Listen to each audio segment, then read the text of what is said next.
la práctica del perfil realizado por el especialista. Otro de los puntos que nos establece la manera, la manera de poder hacer un perfil escrito es que nos evita la posibilidad de que sea falsificado. Es decir, cuando está un perfil por escrito nos da la posibilidad de que bajo la rúbrica que hemos hecho, la metodología que hemos planteado, pues sea poco factible el hecho de que sea falsificado, derivado que hay un acuse de recibido, que se queda el especialista con él y que donde lo ha puesto a disposición, ya sea la fiscalía, la defensa, evidentemente los acuses van a generar que existe esa cadena de custodia, por así decirlo, o la custodia de ese dictamen al hacer un acuse de recibido. Otro de los puntos por los cuales es factible la posibilidad de que exista un perfil escrito es porque puede ser utilizado dentro de una investigación, derivado a que se utilizan aspectos muy importantes que pueden generar datos, evidentemente pueden ser utilizados en un proceso de investigación y es la ventaja de tener un perfil por escrito.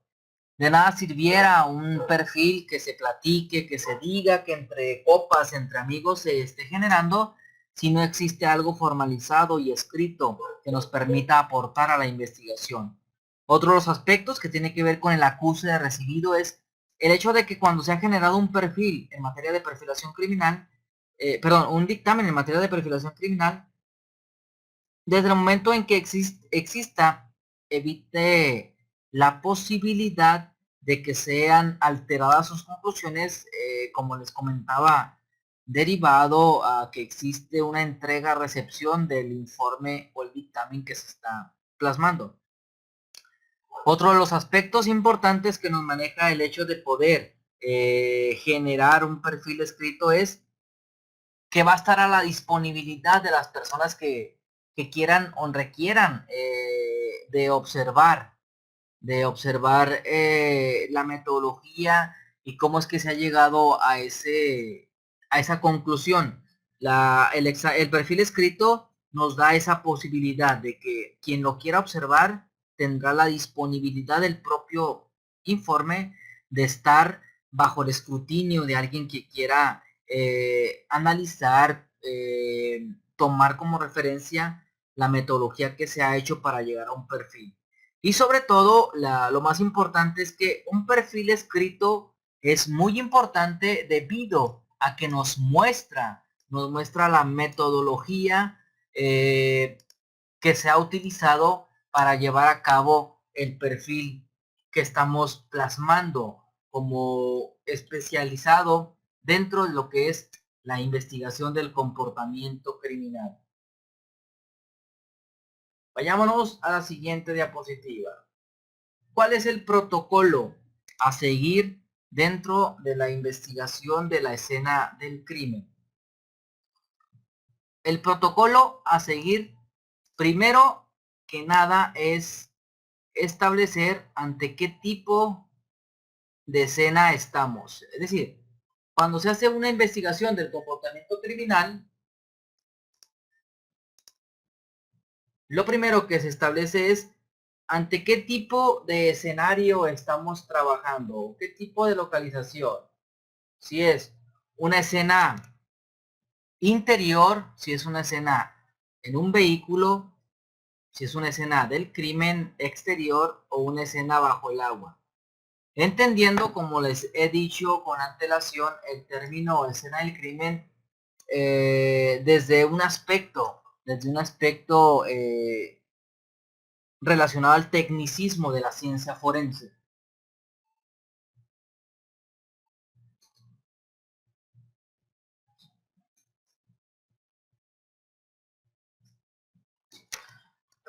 Primero que nada debemos analizar en la escena ante qué tipo de situación estamos trabajando. Como los he dicho, una escena interior nos da información en torno a las características y las variables que están a favor del agresor y en contra por automático de la víctima. Una escena del crimen en un vehículo debemos de establecer eh, si se trata de un aspecto eh, de la escena relacionado para depositar el cuerpo de la víctima, o si es un lugar del hecho donde se ha victimado la persona al interior del propio vehículo. La escena del crimen exterior, que es la contra, evidentemente, de la escena primaria que hemos visto, que es interior, nos da la posibilidad de saber los accesos, las rutas. Es decir, todo esto que estamos viendo aunado a la escena bajo el agua, que por automático, cuando un cuerpo, y es donde vamos a empezar ya su protocolo para que vayan generando con esas mismas aristas que estamos viendo las conclusiones. Por ejemplo, si en la primera diapositiva, que es el protocolo a seguir en la escena del crimen, nos establece que de primera instancia debemos de identificar qué tipo de localización. Si yo estoy como analista de la conducta observando que la escena en la que se encuentra el cuerpo de la víctima es bajo el agua, o está el cuerpo depositado en las aguas negras, en las aguas de algún río, de alguna parte del mar, evidentemente para mí ese es un acto de precaución derivado a que va a limpiar indicios que se hayan utilizado o que hayan sido resultado de la conducta criminal. Aquí es donde ustedes empiezan a hacer sus conclusiones partiendo de cada uno de los aspectos que tienen que ver con la clasificación. De primera instancia, el tipo de localización. En segunda instancia está la establecer ante qué tipo de escenario estamos. Si es una escena del crimen primaria, secundaria, intermedia o el lugar del depósito. Algunos autores llaman incluso la escena terciaria. Sin embargo, vamos haciendo nuestras conclusiones al establecer que estamos ante una escena del crimen primaria o ante un lugar primario de intervención que evidentemente nos puede generar muchísima información relacionada a lo que es la dinámica de la conducta criminal. La evidencia nos va a decir si estamos ante una escena del crimen primaria y que lo puede justificar para esa conclusión. La secundaria sabemos que en la primaria es la mayor cantidad de evidencia y sobre todo la manifestación de la propia evidencia nos establece que es esa la posibilidad de establecer que se trata de la misma. La secundaria está correlacionada, donde haya algún tipo de huella de calzado, algún tipo de dactiloscopía impresa o rastreo dactilar. La intermedia evidentemente nos establece un sitio relacionado entre el lugar del hallazgo y el lugar primario. El lugar del depósito, que es el lugar del descubrimiento, es decir, vamos a tener que clasificar ante qué tipo de escenario estamos manejando y en algunos casos una escena alterna que puede ser la terciaria que nos va a ir manejando. Sobre todo lo que vamos a darle prioridad es la primaria, la intermedia y el lugar del depósito que nos puede dar información en torno a lo que es nuestra investigación. Otro punto que nos da información es sin duda el sitio de interacción de la víctima. Como especialistas de la conducta, debemos tener los lugares en que la víctima interacciona o ha interaccionado en las últimas horas. Es muy importante saber cuestiones del hábito de residencia, de estar en constante manera de movimiento que nos pueda dar la factibilidad la factibilidad de hacer un perfil victimal que nos permita establecer si ha sido la víctima objetivo o si es una víctima que derivado de una planeación del agresor para agredir, no necesariamente a una persona específica, pero sí a una persona, se está plasmando en el punto de interacción de la víctima. Estilo de vida se resume en estilo de vida este aspecto de la cuestión de la interacción de la víctima. Derivado de ese punto viene el punto número 4, que es establecer qué tipo de víctima estamos investigando.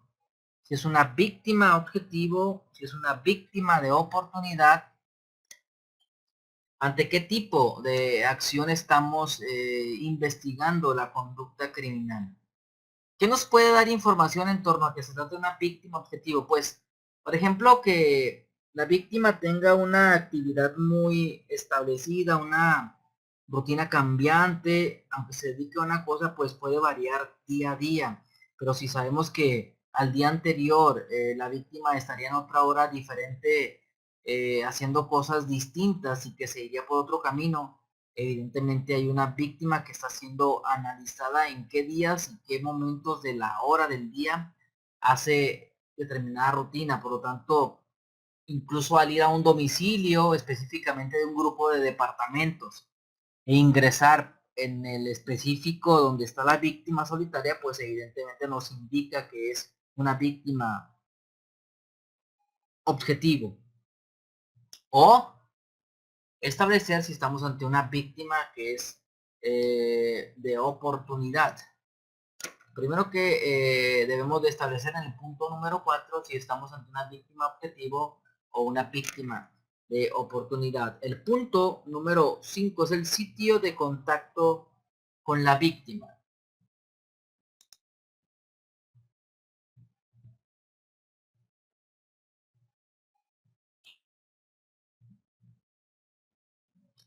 Ok, ok, muchas gracias, Betty.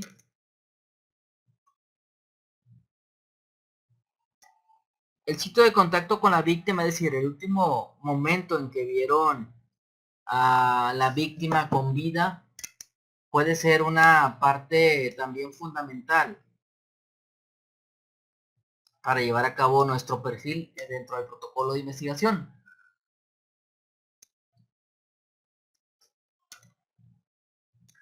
Establecer la última vez que la víctima fue vista, no sé, en la zona centro, en algún bar, se fue con determinada persona, iba rumbo a la escuela con esa dirección. Sitio de contacto con la víctima, es decir, el sitio que tuvo el agresor contacto con la víctima. Aunque no conozcamos al agresor, por las rutas, por los caminos, por los tiempos, podemos indicar que existió previamente un contacto, que la víctima de manera agresiva y sorpresiva fue contactada y privada de la libertad y que ya la encontramos sin vida. Debemos de establecer aspectos del sitio de contacto con la víctima, donde el agresor hizo el contacto con la víctima. Otro de los puntos es también indicar la manera en que la víctima es abordada, es decir, dónde es anclada es muy importante que lo veamos con antelación, pero ¿cómo? ¿Cómo es abordada esa víctima? Si la evidencia nos establece que es sorpresivo el abordaje, nos indica que hay un engaño, no sé, por ejemplo, prometiéndoles algún empleo, prometiéndoles una remuneración económica a cambio de que lo acompañe, de que haga determinado comportamiento, o si existe una confianza preexistente, donde el agresor sea empático, sea simpático, sea habilidoso, envuelva a la víctima, exista una confianza previa, nos lo va a establecer precisamente ese tipo de comportamientos y podemos estar ya empezando a generar los datos del perfil. Porque, por ejemplo, si tenemos el caso donde una mujer fue abordada y a la mujer le empieza a hacer conversación el agresor, empieza a ganarse la confianza y luego le indica que la acompaña a un lugar donde pueda estar mejor para algún tipo de contrataciones y empieza a verse la manera en que el agresor aborda a la víctima. Después del método de abordaje, sin duda, el modus operandi, identificándolo, nos dirá qué tipo de método utilizó, qué forma de ataque utilizó el agresor para llevar a cabo la conducta criminal. ¿Sí?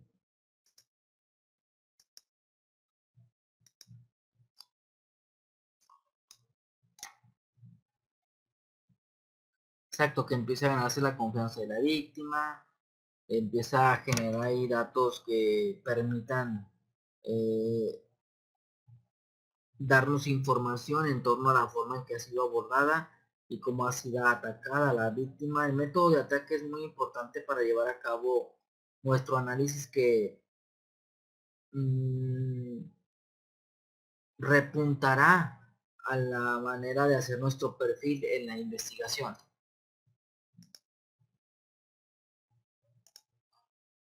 Otro punto es el nivel de uso de la fuerza o el uso de la fuerza y el nivel que se tiene para el uso de la misma.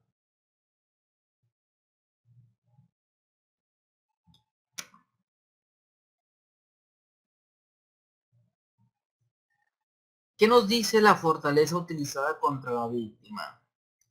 ¿Qué tanta fuerza se utilizó para suspender a esta mujer que observamos en la diapositiva? ¿Qué tipo de aspectos existen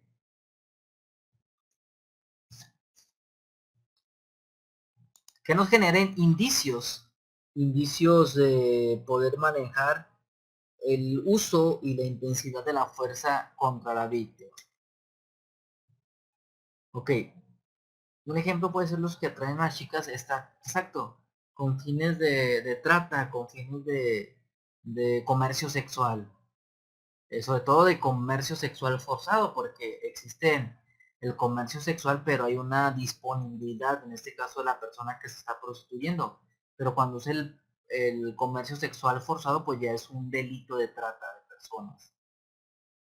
Y ahí es donde entran quienes abordan a las chicas por mediante la seducción, el envolvimiento, el endulzamiento del oído, indicándoles que iban a hacer o que van a hacer determinada situación.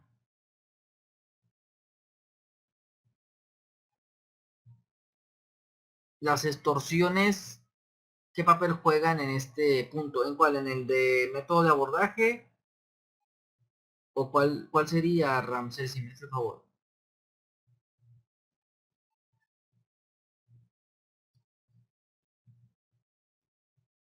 Método de abordaje. Bueno, las extorsiones telefónicas hoy en día eh, tienen incluso, lanzan ellos la posibilidad de que alguien se ha enganchado. Que típico, llaman a una persona y le dicen que tienen a su familiar y empiezan a hacer algún tipo de voces que establezcan que se trata de la víctima que están indicando. Sin embargo, van envolviendo, que eso es parte del modus operandi, van envolviendo los propios secuestradores a la persona, que de manera alterada no detecta el filtro inconsciente que le están mandando estas personas que tienen bajo custodia supuesta a un familiar y que están solicitando algo. Es decir, el método de abordaje en el caso de las extorsiones es involucrar, envolver para que la propia persona esté generando respuestas de ciertos aspectos que les dice el propio agresor.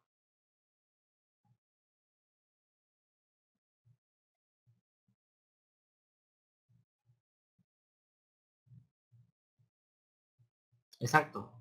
Sin duda es parte del modus operandi, el engaño y el llevar a las víctimas a un lugar en específico. Y será una forma de contacto a víctima, diría yo. Perfecto, lo dice, lo indica Juan Pardo.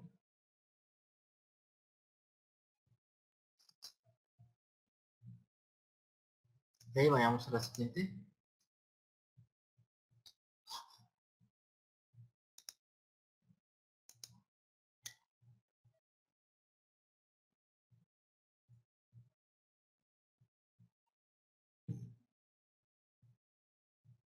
Que tiene que ver con el uso de la tortura física. Hay indicios que me establezcan que hay datos de tortura, es decir, debo de establecer si se trata de elementos que me establecen que hay una tortura incluso.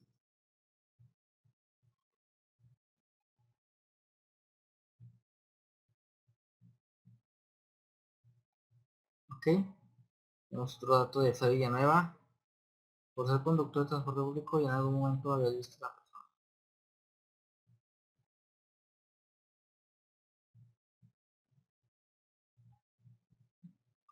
Ok,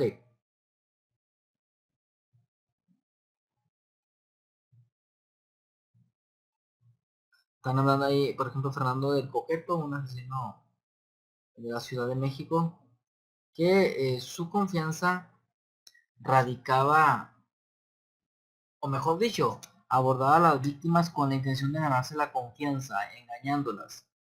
Las subió a una estación del metro y después se hacía el ocurrente o el simpático.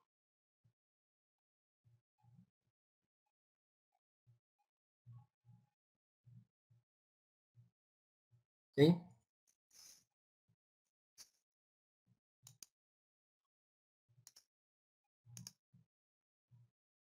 Tortura sexual es el apartado siguiente. ¿Sí? Dame un minuto.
Bueno, hablamos de la tortura sexual como otro punto importante del apartado para el análisis de generar nuestro perfil.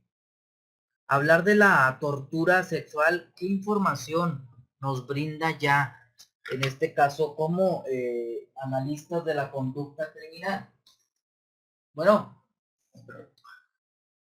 pues nos da la información para poder establecer la motivación de la conducta que estamos investigando. Es decir, el hecho de establecer la tortura sexual nos puede generar motivación de la conducta criminal. Ahí tengo unas preguntas de Ronald y de Ramsés. ¿La tortura física se podría considerar una forma de uso de la fuerza? Sí, definitivamente. Y en un uso de la fuerza en un nivel específico, Ronald. Ramsés, aunque eran víctimas especiales por características específicas, creo eran de oportunidad. No las conocía necesariamente. Sin embargo, creo que cumplían un perfil victimal. Es decir, no era un nombre y apellido en específico, pero sí una tipología victimal, ¿no, Ramsés?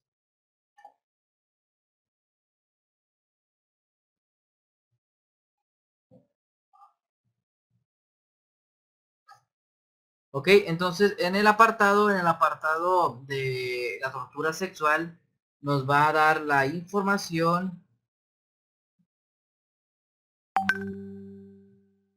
relacionada a lo que puede ser la motivación de la conducta criminal. Un punto importante para nuestro protocolo y para nuestro análisis de la escena y del comportamiento criminal es las heridas. ¿Qué información nos pueden dar las heridas? Bueno, nos pueden dar datos relacionados a primero que nada, la morfología de las heridas en el cuerpo de la víctima nos pueden dar información relacionada al objeto utilizado para llevar a cabo la conducta criminal. Cortante, contundente, arma de fuego, es decir, de inicio el analizar las heridas en el cuerpo de la víctima nos da información del objeto utilizado para agredir a la misma. Las heridas nos pueden dar información dentro del análisis de la conducta criminal, de la posible posición víctima-victimario, incluso si son heridas hechas cuando hay reacción vital, derivado a la exsanguinación, o cuando son heridas post conducta criminal o post crimen, o post mortem, que sería el término propio. Entonces las heridas nos dan esa información, los patrones de las mismas.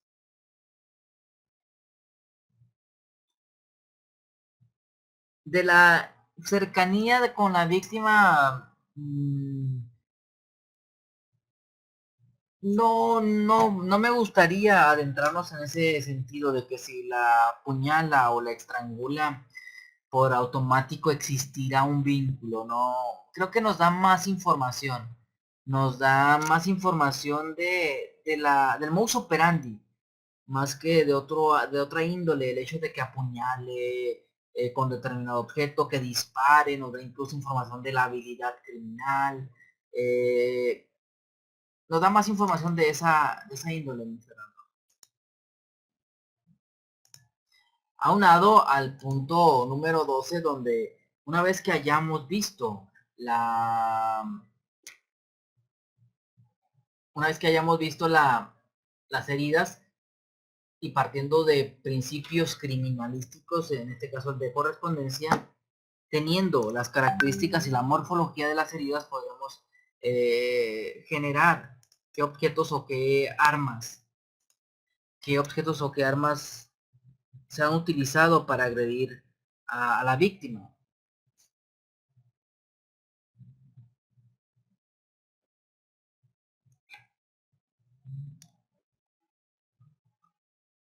Después de lo que es el análisis de armas u objetos, está un apartado de las heridas post-mortem o las heridas que están de más, que nos dan información relacionada al comportamiento iracundo, a aspectos que tienen que ver con la firma de ese comportamiento,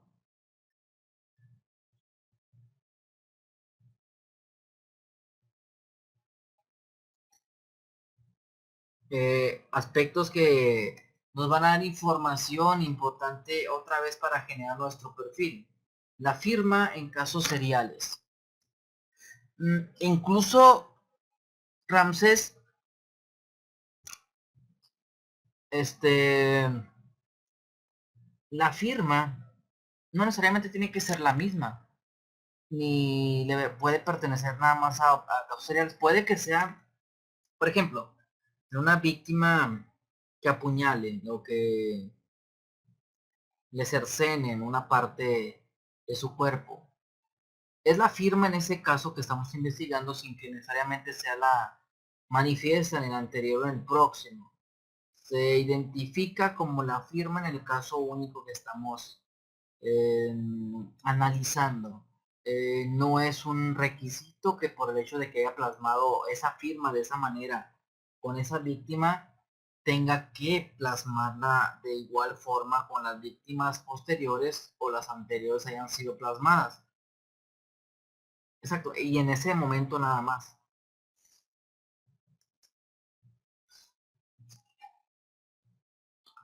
Otro punto que es importante acotar dentro de lo que es el protocolo es cómo ha sido el comportamiento de la víctima de acuerdo a nuestro análisis de la dinámica en la conducta, cómo es el comportamiento de la víctima. Es complaciente, la dinámica nos establece que hubo una resistencia, eh, hay lucha, hay forcejeo, hay heridas de imitación, heridas por escoriaciones en los nudillos que nos establezcan un contacto defensivo, es decir, ¿qué tipo de comportamiento señala la víctima? ¿Fue dócil? ¿Hay indicios de riña? ¿Las prendas de vestir están en una inadecuada posición? Es decir, necesitamos analizar todo ese tipo de comportamientos para establecer cómo fue precisamente el comportamiento de la víctima al momento de ser abordada por el agresor.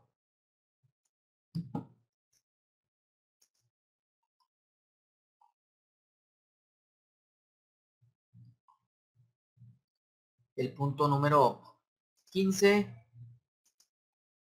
los tiempos en la conducta criminal.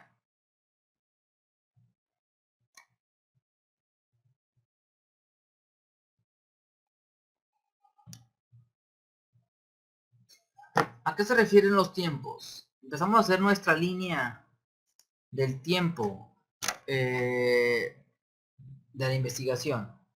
Particularmente su servidor cuando tenía un caso de investigación o cuando se tiene un caso de investigación, aunque me presenten a mí la carpeta como análisis frío o como auditoría forense, hago una retrospectiva, hago una cuestión de línea del tiempo, empezando por el momento en que avisaron a la central de emergencias, quién le avisa, a qué hora le avisa, quién contesta como unidad, a qué hora llega la unidad a la zona, cuando confirma el hecho de la noticia criminal, cuando empieza a hacer contacto con testigos, todo ese tipo, lo que implica la línea del tiempo en la investigación, no lo marca precisamente los tiempos en la conducta.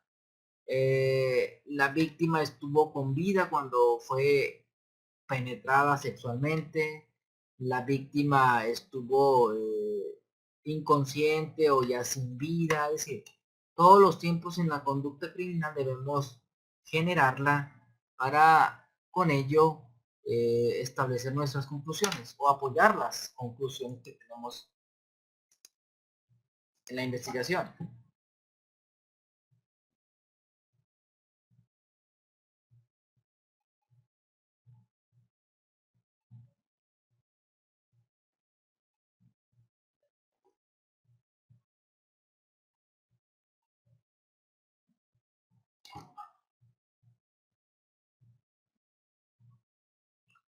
Otro punto es el número 16 que nos establece la evidencia de planeación o la evidencia de preparación. ¿A qué se refiere eso? Si el cuerpo de la víctima, como observamos en la fotografía, si el cuerpo de la víctima lo localizan de esa manera, es decir, estamos ante una maleta o una de transportación, ¿no? De ropa, es decir, desde el momento en que retiran el cuerpo de la víctima del lugar donde se lleva a cabo la conducta criminal, evidentemente ya desde ahí hay una preparación o una planeación. Si se establece que además el cuerpo no presenta indicios de X o Y situación, pues ya vamos marcando aspectos para poder generar nuestras conclusiones. El punto 16 nos aborda la temática de poder establecer si estamos ante un hecho donde haya indicios de preparación o planeación o evidencia de que ha sido removido aspectos de la conducta criminal. ¿Sí?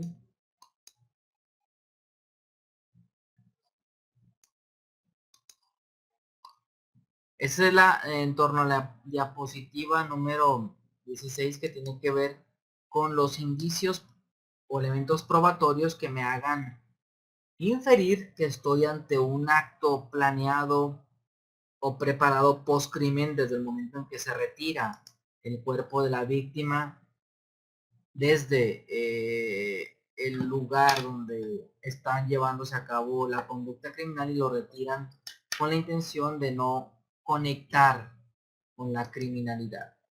¿Ok? Después aparecen los actos de precaución. ¿Qué actos de precaución existen dentro de la conducta criminal?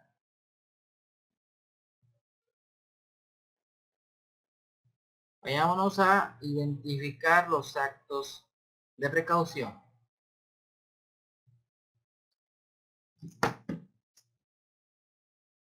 Creo que los actos de precaución los hemos visto y todos tenemos la facilidad de identificarlos. Ropa distintiva que utilice el agresor, alteración de la voz por parte del agresor, que se da muy frecuentemente en las extorsiones o secuestros, vendar los ojos a la víctima, es otro acto de precaución que desde ahí nos va dando información de la conducta criminal.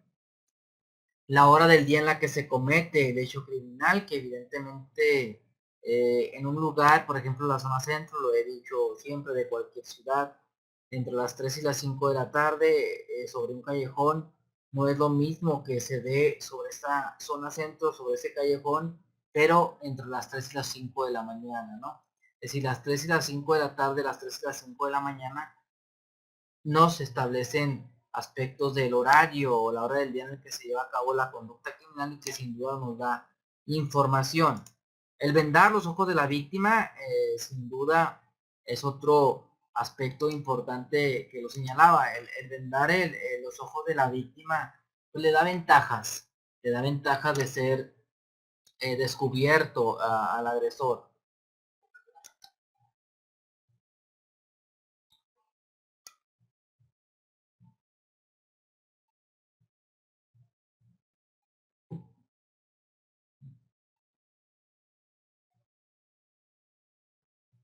Ahí estoy mandando las diapositivas.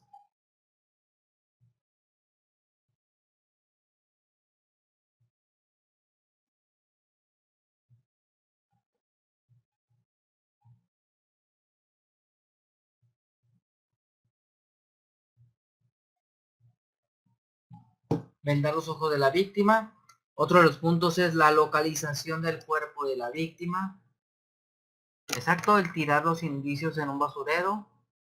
O el mismo cuerpo. Echar el cuerpo de la víctima en un basurero.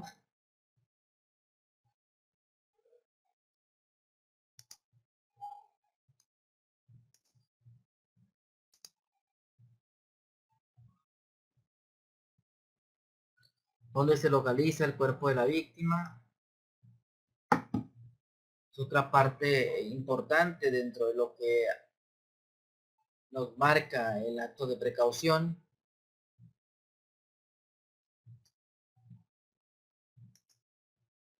Quemar el cuerpo, sin duda, es el uso del fuego que está en el apartado I. Bueno, siguiendo la localización de la víctima es la selección de la víctima.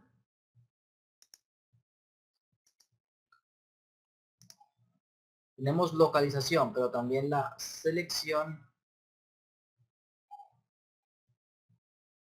de la víctima.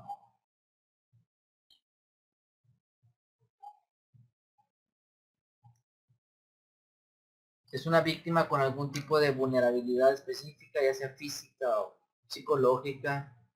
La selección de la víctima es otro acto de precaución por parte del agresor y tenemos que tener en cuenta ese tipo de situación. El más común o repetitivo acto de precaución, que es el uso de guantes para evitar dejar algún tipo de indicio dactiloscópico que permita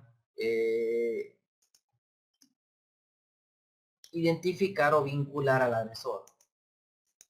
Sin duda, Juan, el hecho de la escenificación o la alteración de la escena del crimen con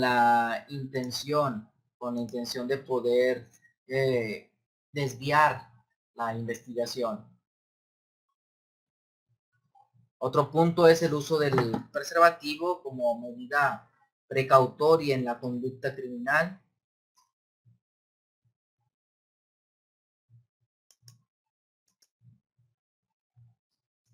los citaban de manera muy, Fernando lo citaba de manera muy puntual, el quemar el cuerpo de la víctima o quemar elementos de la conducta criminal. El uso del fuego es otro acto de precaución. En la fotografía, por ejemplo, tenemos el caso acá en un poblado que está a 1 hora y media, que es Villa Ahumada, acá en Chihuahua, donde sobre el cuerpo de la víctima pusieron neumáticos y encendieron en los mismos, con la intención de borrar todo tipo de indicios.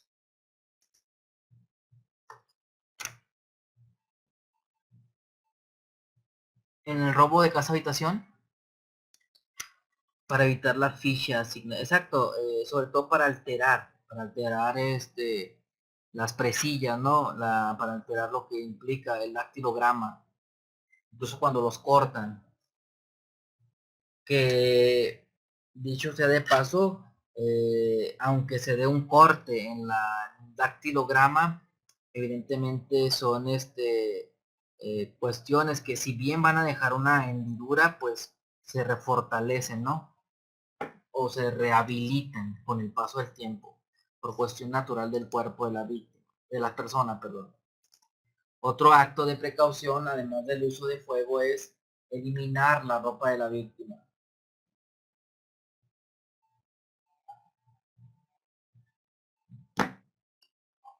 Para evitar que haya una conexión. Eliminar la ropa de la víctima, evidentemente lo hacen con intención de que no haya una vinculación con el caso.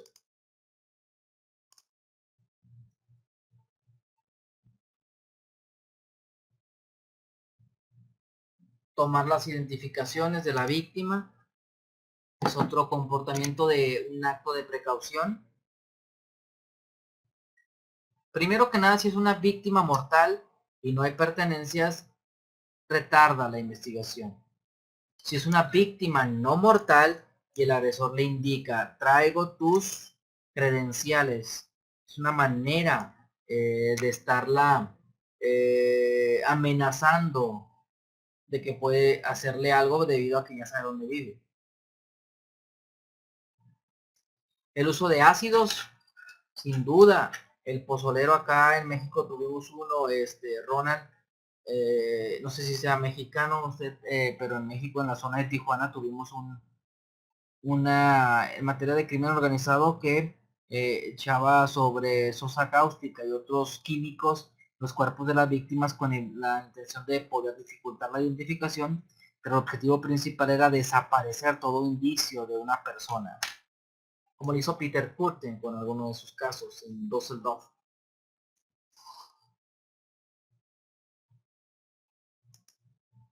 Restringir a la víctima es otro acto de precaución.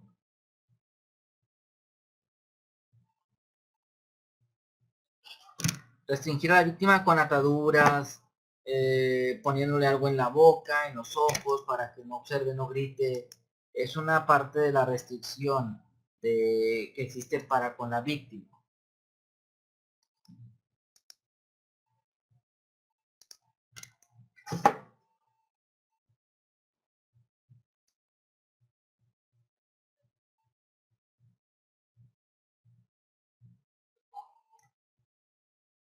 Como lo decían, el uso de basureros con la intención de generar falsos positivos dentro de los indicios, sepultarlos, ponerlos, cierto, acá en Ciudad Juárez tuvimos un caso, Ramses, de una niña de 4 años que fue raptada, sufrió violencia sexual, mutilado su cuerpo, depositado sobre cemento, sobre concreto, con la intención evidentemente de guardar toda evidencia. Es un acto de precaución. ¿Cómo lo es el uso de basureros? Derivado a que acelera el proceso de descomposición, genera evidencia falsa positiva, al generar confusión entre lo que pertenece a la escena o a la víctima y lo que estaba ya previamente en el lugar de investigación. Sin duda, el acto de precaución o uno de los más avanzados para la investigación del comportamiento criminal que evidentemente utiliza el criminal es el uso de basureros.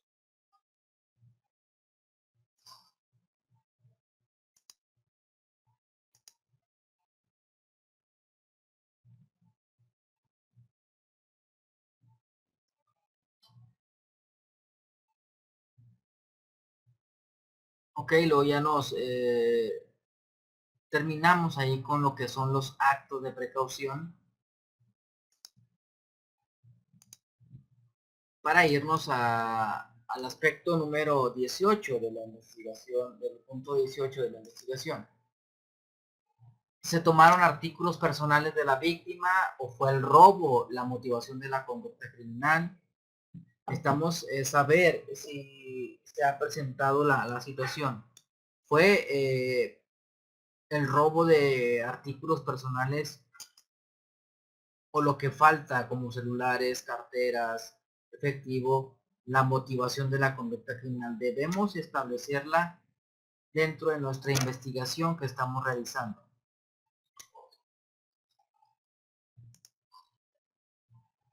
Si se han utilizado elementos de oportunidad, una roca, una piedra, se han utilizado elementos de oportunidad para la conducta criminal. El agresor trae consigo sus artículos o partes con los que utilizó contra la víctima. Debemos de indicar si estamos ante esa situación dentro del análisis de esta conducta criminal. Un punto que tocaba Juan, compañero de Colombia, es la escenificación. Existe escenificación en el caso que estamos investigando. ¿Qué es la simulación o la escenificación? Bueno, es la alteración del hecho criminal con la intención de desvirtuar el proceso de investigación y generar con ello una línea concreta. Por lo tanto, como especialistas de la conducta criminal, tenemos la obligación de identificar la alteración o la escenificación en la investigación que estemos llevando a cabo.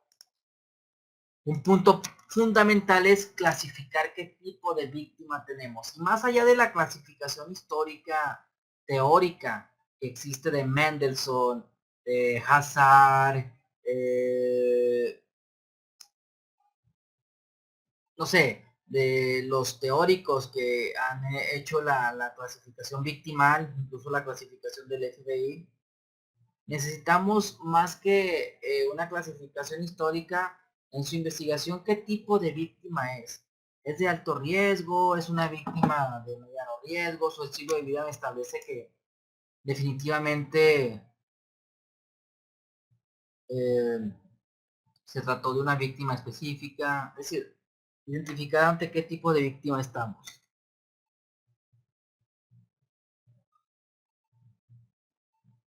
Ok, bueno, ahí tengo una pregunta de Ronald. Ahí le doy respuestas, me permite, Ronald, con todo gusto. ¿Cómo podemos identificar una víctima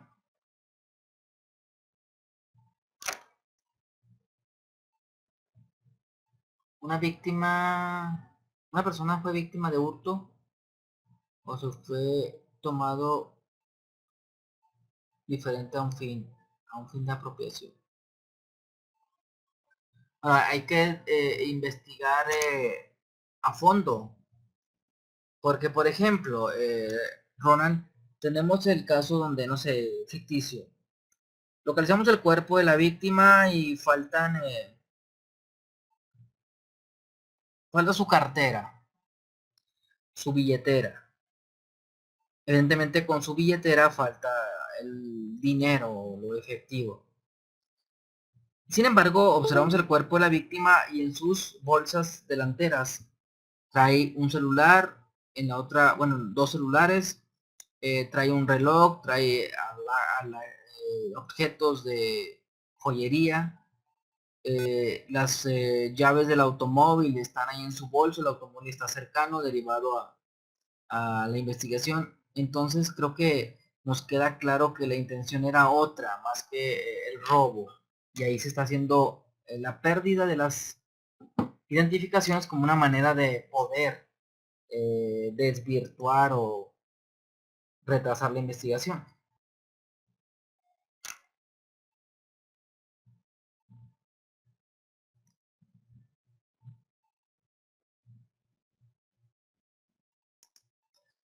De nada, gracias a usted.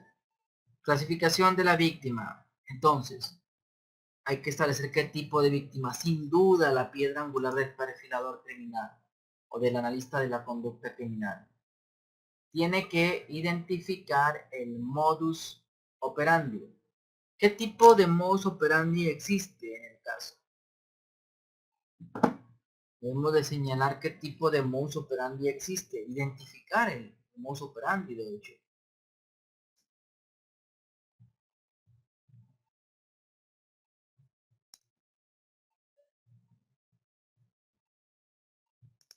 ¿Qué tipo de modus operandi existe?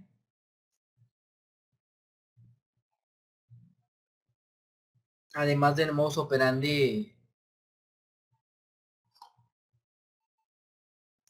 ¿existe dentro de ese modus operandi alguna habilidad criminal?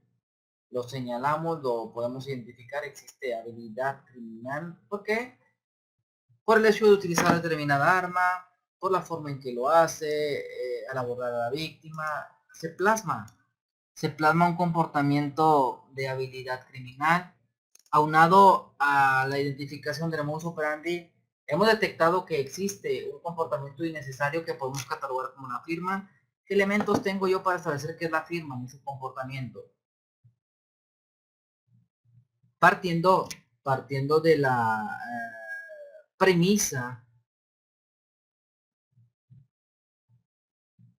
partiendo de la premisa de que la firma es un comportamiento innecesario material, pero emocionalmente llena al agresor algún tipo de vacío. Un punto importante es qué conductas relevantes tenemos en el caso. Por ejemplo, le dispara un arma de fuego en la región cefálica, el cuerpo de la víctima le mutila un dedo, se lo introduce en el recto, se introduce en la boca, es decir, qué conductas relevantes o una víctima que le estuvieron forzando a la felación, el agresor le dice, ¿verdad que nadie lo ha hecho como yo? ¿Verdad que quiso Y? Es decir, ¿qué tipo de conductas relevantes me dan información para poder, con este punto que sigue, el análisis general de la escena, establecer una dinámica de la conducta criminal?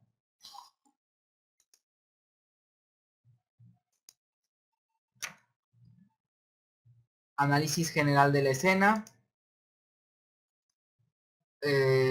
Hubo arrastre, hay indicios, qué tipo de elementos se encuentran en la escena. Todo lo que implique el análisis integral de la escena del crimen debe de hacerse. Para pasar a lo que es la reconstrucción de la conducta en la escena del crimen, sobre todo la conducta por tiempos. La reconstrucción de la conducta por tiempos en la escena del crimen, que nos establezca aspectos importantes que nos lleven a establecer más o menos dónde se dio el ataque, de qué manera, qué forma fue la que se dio ese ataque.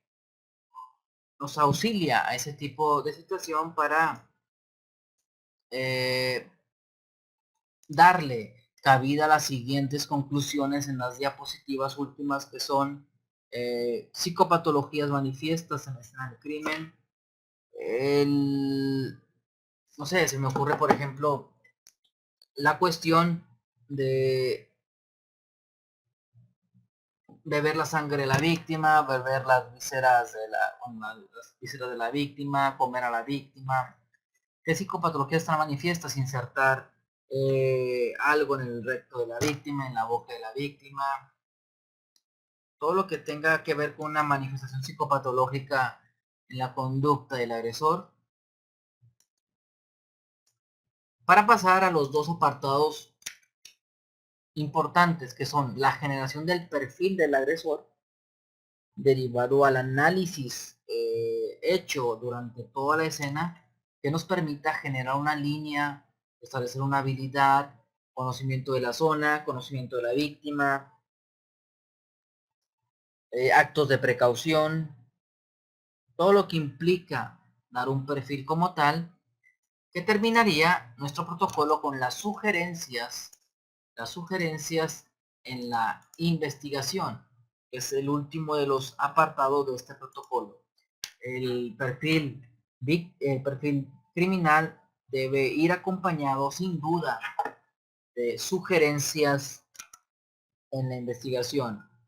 ¿Qué tipo de sugerencias? Es conocido de la víctima, está motivado por X situación, actúa de diferente forma o de esta manera, no sé, las sugerencias en la investigación, como lo indica el nombre, hay que sugerirle al investigador que busque a determinada persona.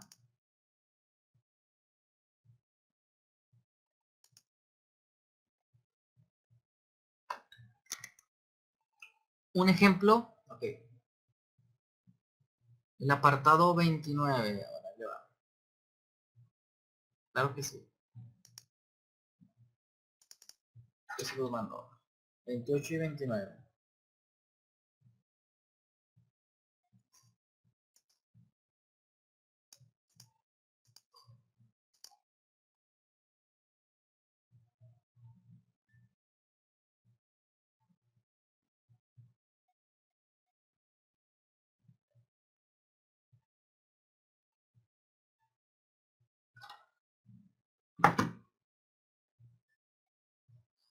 Por ejemplo, me pregunta un ejemplo de Tania. Psicopatologías en la escena del crimen, donde estén inmersos, por ejemplo, usted tiene un caso donde haya indicios de antropofagia, donde esté el cuerpo de la víctima, haya una evisceración, y usted se dé cuenta que ha existido dentro de la cuestión del comportamiento criminal alguna ingesta de sangre, alguna ingesta de partes del cuerpo de la víctima. De hecho, le voy a poner una fotografía, aquí está.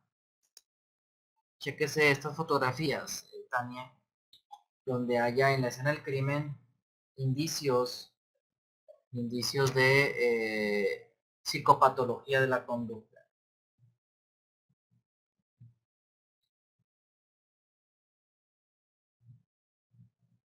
Este es un caso donde está manifiesto, está la bañera del agresor en su domicilio llena de sangre o de fluido hemático, tejido hemático, la licuadora y los sartenes también llenos de mezcla de sangre. Ahí está manifiesta una psicopatología de la conducta criminal, que cuando se detiene al agresor establece que tiene un comportamiento que denominamos asesino organoléptico.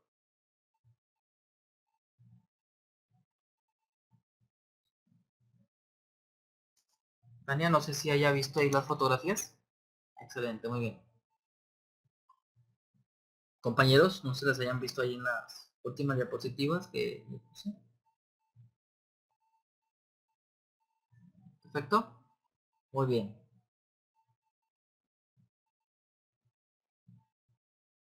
O incluso existen comportamientos donde les tomo una diapositiva de un caso donde está manifiesta una psicopatología de la conducta sexual. Nada más denme un momento.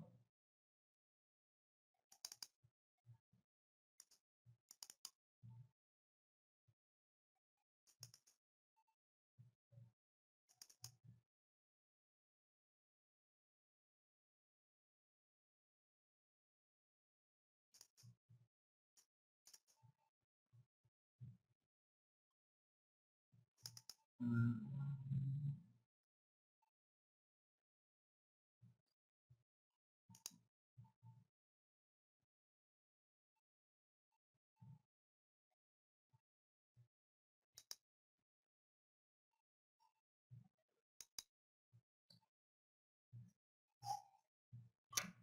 Ojo, ojo, le voy a compartir una imagen que es de un caso de investigación, pero apelo a su profesionalismo, porque es un caso que investigó su servidor.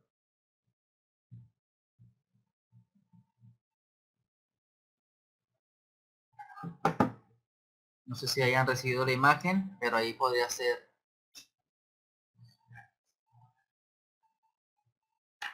Llegó la imagen, es un caso donde está manifiesta una psicopatología. En la pregunta de Ronald, ¿qué clase de psicopatología se diagnostica? No diagnosticamos como tal una psicopatología porque entraríamos una problemática. El hecho de que se manifieste una psicopatología como la ingesta, que es un acto materialmente innecesario, el beber la sangre o el insertar el palote en el cuerpo de la víctima, evidentemente se cataloga para nosotros como analistas de la conducta como un comportamiento innecesario que tiene que ver evidentemente con la firma. No podemos, no podemos decir que tiene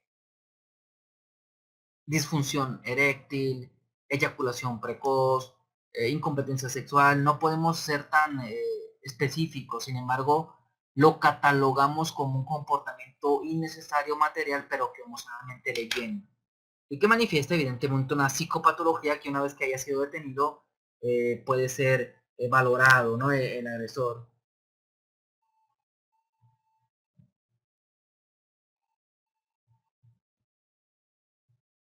No sé si haya alguna duda.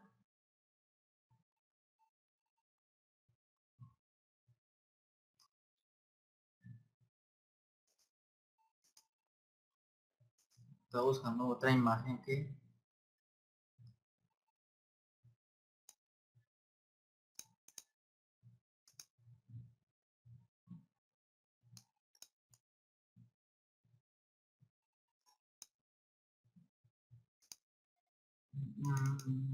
Hay una imagen muy específica que quiero mostrarles.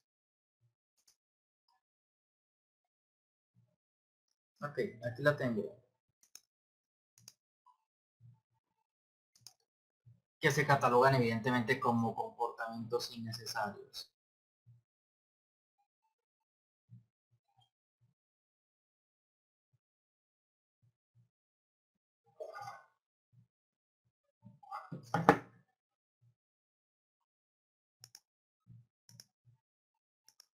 ¿Listo, chicos? No sé si la hayan visto ya. La imagen última que les envié de la daga en el recto, que tiene que ver con aspectos.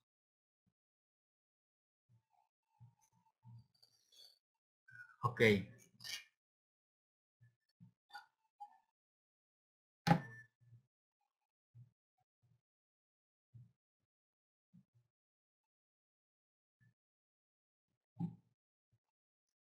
ok. Este protocolo aplica en homicidios. Sí, sin duda. Sin duda, Omar. Su servidor participó en la investigación de personas desaparecidas, específicamente mujeres, que era un caso de trata de personas. Me checó ahí la investigación y se lo digo con todo gusto.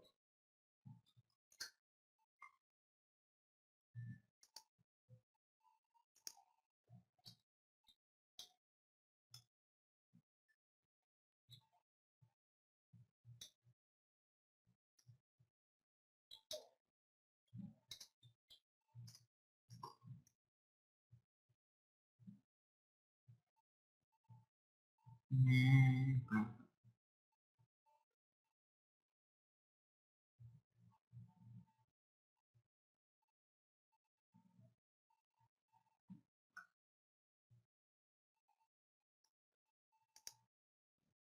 Aquí le voy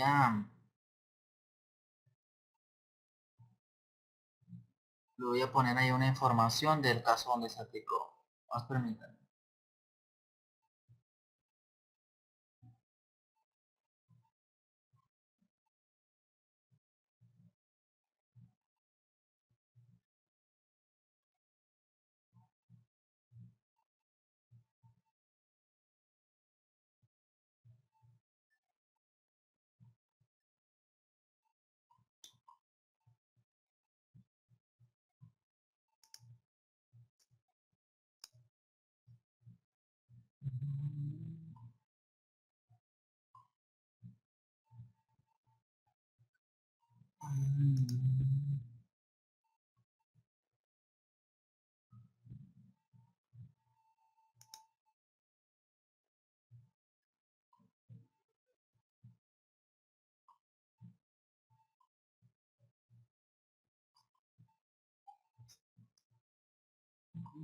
O sea, estoy buscando la nota.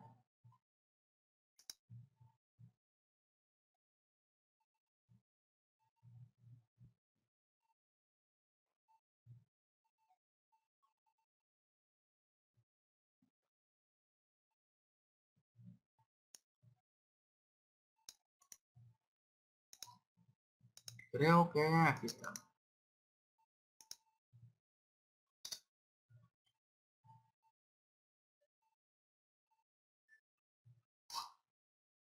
Ok. ¿Cómo en personas desaparecidas se establece la zona de anclaje, el perfil victimológico, el modus operandi, la motivación de la conducta? Ahí se puede, en materia de personas desaparecidas, se puede aplicar ahí la perfilación criminal.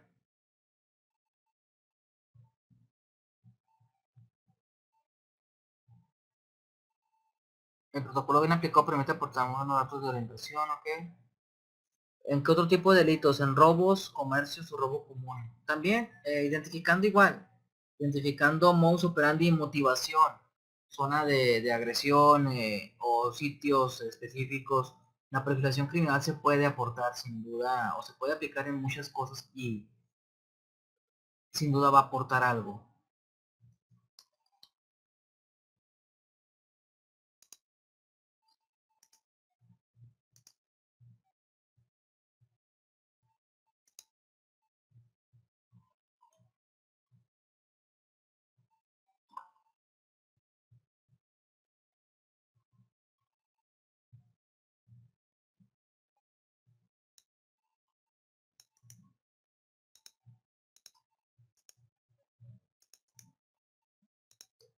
Ahí ya estoy viendo unos links donde pueden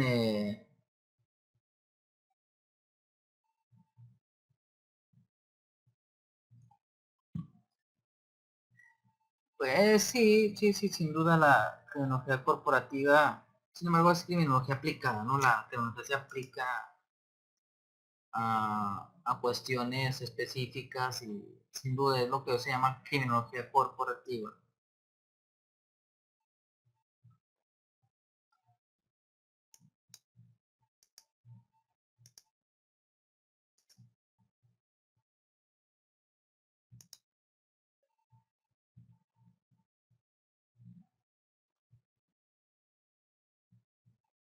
No sé si hay alguna duda, jóvenes, algún comentario.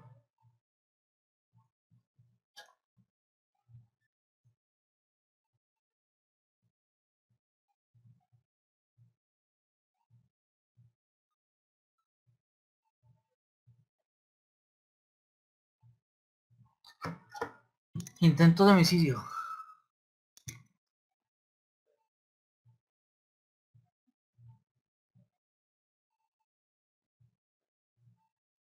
Bueno, la presunción de intento de homicidios. Bueno, ahí se puede establecer el modus operandi, ¿no? La dinámica de la conducta criminal para establecer precisamente más que la intención, la forma en que se lleva a cabo la conducta criminal. ¿Algún modelo de informe a seguir? De hecho, los puntos esos que les di, ustedes generan el modelo a seguir. Eh, es precisamente lo que les voy a evaluar al final. ¿Cómo es que van a aplicar eso que estoy muy viendo el día de hoy en su casuística? ¿Qué aplica cuando un grupo delictivo, delincuencia organizada, se identifica modus operandi y motivación?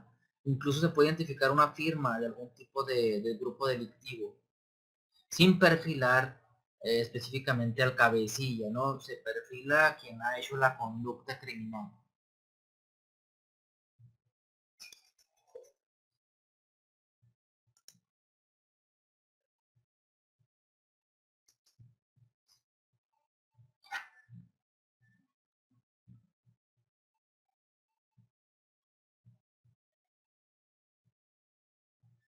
No sé si hay alguna...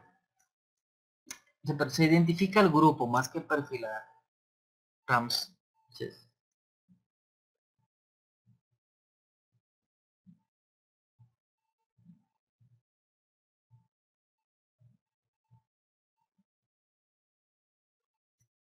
Exacto, el modus operandi. La motivación.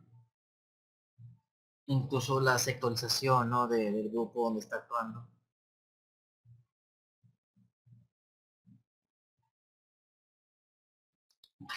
¿Qué herramientas, disciplinas, ciencias, aparte de la metodología, se pueden usar? Ejemplo, balística, grafología, tengo mi duda, la verdad, yo respeto mucho, pero particularmente yo no, no concibo la grafología, pero es mi punto de vista, ¿no? La balística sin duda por la huella balística que está conformada por el modus operandi utilizado y que nos puede dar una match dentro del presunto.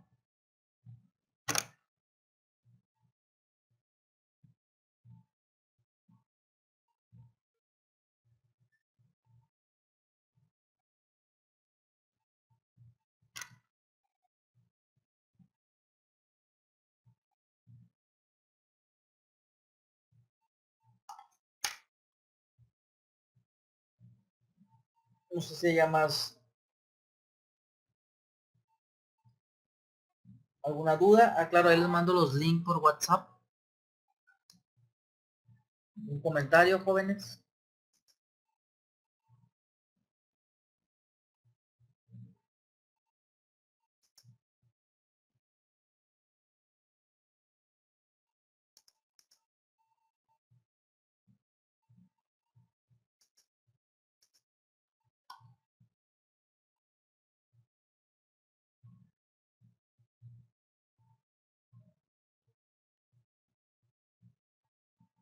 ¿En México hay algún formato determinado?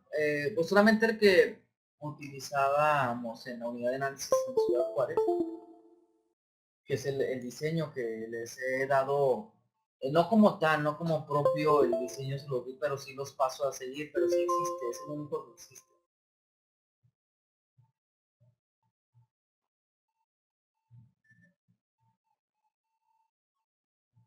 Ok, referente a lo del colegio de perfiladores, está ahí la intención de formar un grupo de perfiladores criminales en México, con la intención de homologar criterios sin que haya ningún tipo de costo o acceso o un cobro por el acceso, más que nada ser una comunidad de perfiladores sin que genere en datos, sobre todo perfiladores mexicanos, ¿no? Estamos ahora trabajando en ello, estamos trabajando en ello, Fer. Eh, Sin duda se les hará llegar la invitación y ojalá acepten la misma.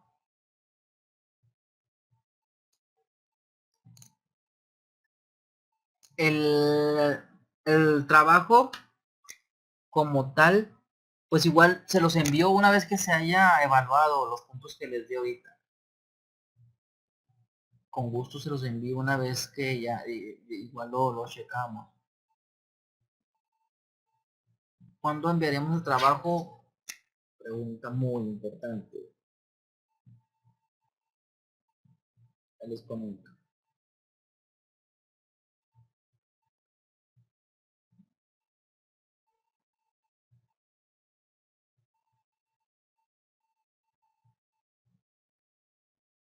El próximo fin de semana tenemos, es decir, el 14 y 16, con Eddie, Guatemala y Correa de Brasil.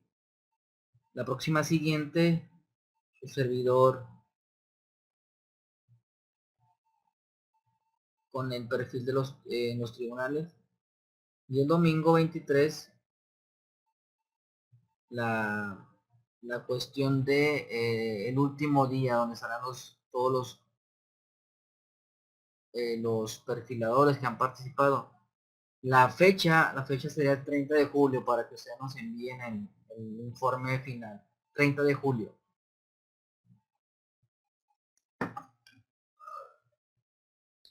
Claro que sí, ahí sumaríamos esfuerzos con su participación e interés. Estamos trabajando en ello. Francamente creo que todo el mundo, ustedes también andan muy ocupados, pero nos vamos a dar la posibilidad de juntarnos en el WhatsApp o en alguna red para estar ahí ya enfocados a lo que es el colegio, sin duda.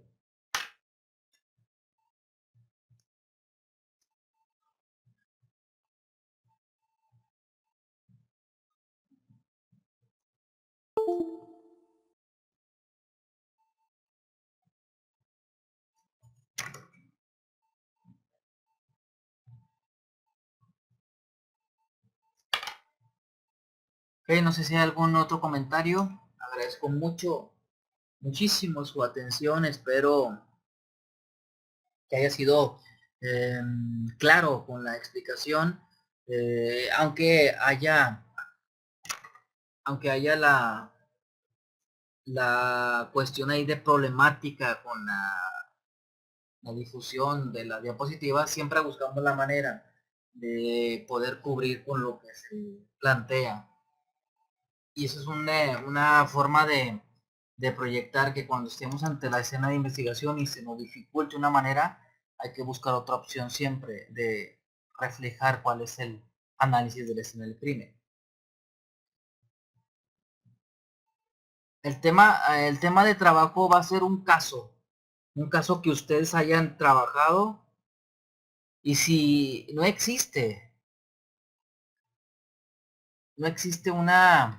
un caso donde ustedes lo puedan aplicar, pueden tomar uno histórico, Ted Bundy, Chikatilo, y ustedes van llenando los espacios que les di de cada punto.